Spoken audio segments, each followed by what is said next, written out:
Farmers are starting to embrace regenerative agriculture because they are finding a lot of problems with their current systems, are finding it very difficult to survive, and are looking towards regenerative agriculture as a way of giving them long-term viability and resilience and sustainability.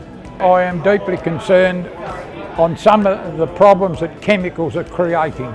There's just so much more ill health in people that has really seems to have exploded from about 2000 onwards, and I think there's something very wrong with our food, and it's either it's high inputs of chemical or fertilisers, and I think there's got to be a better way of growing food. The present system's not working and we're not producing the quality of food that people need for total nutrition.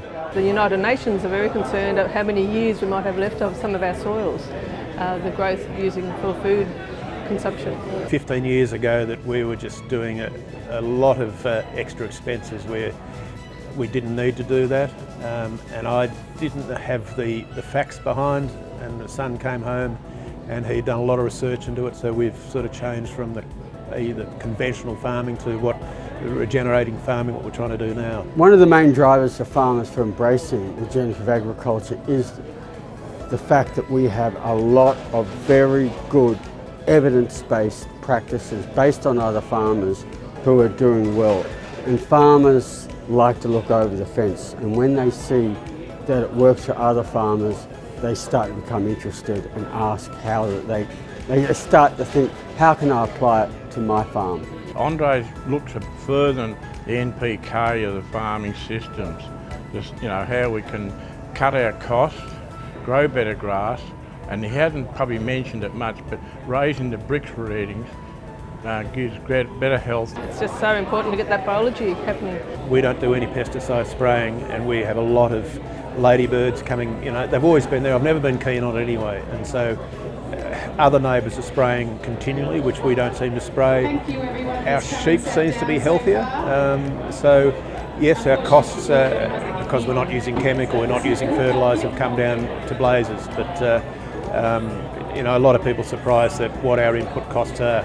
What Andre just said before is to cut out another chemical for us, and using vinegar would be worth a try, I suppose. And if we can keep reducing the chemicals that we are using at the moment, would be really good. Farmers are fairly isolated out in their properties, and they think, they might be the only one that actually thinks the way they think. And when they come to an event like this, there's a lot of like-minded, shared values. And you just pick up so much every time, and there's so much to learn. So I think it is very important we get the message out there. It's so important for human health. Field days and workshops where farmers get together are actually the most important. Farmers like talking with other farmers, they like listening to other farmers. This is the information that they will trust, and you'll get more positive results from a day like today than any amount of books, any amount of scientific papers. It's people working with people that gets the results. I've had a fantastic day because I'm getting so much positive feedback from the farmers that came here. Everyone's just saying, how much they've learnt and what a great day it's been, so I'm stoked, yeah.